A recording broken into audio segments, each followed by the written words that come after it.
Hello friends, म बनाउन जाँदैछु यो खमन ढोक्ला हैन।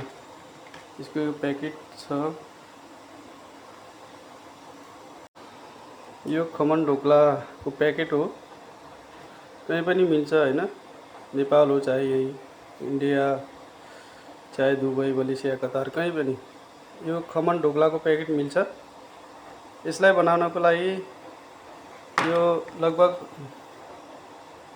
200 ग्राम जति पानी हाल्ने हो। यसको जो मिक्सचर छ त्यसमा मिक्सचरलाई एउटा बाउलमा हालेर पानी हालेर एकदम राम्रोसँग मिक्स गर्ने हो। अनि त्यसपछि गएर यो ढोक्ला बनेको स्टिम हुँदैछ।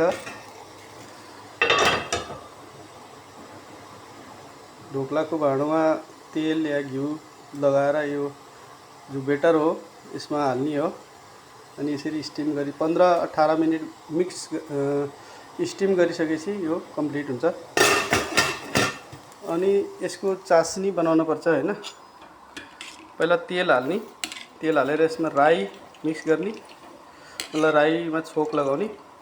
अनि त्यसपछि गएर कडी पत्ता, अनि यो धेरै पिरो नहुने खुर्सानी हो त्यो हाल्ने तेलमा। अनि त्यसमा पानी अनि 1-2 चम्मच लगभग चिनी हालेर यो चासनी बनाउनुपर्छ। नुन, चिनी और लेमन, यो चाहिँ मैले कम्प्लिट बनाइसकेँ हैन। एकदम सुरक्षित तरिकाले बने हैं, एकदम स्पोन्जी हैन।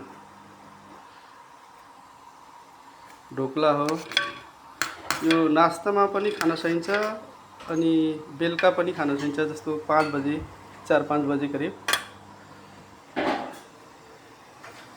अनि त्यसपछि यो धनिया पनि माथिबाट छड्किने हो। अब यो हुन लाग्दैछ।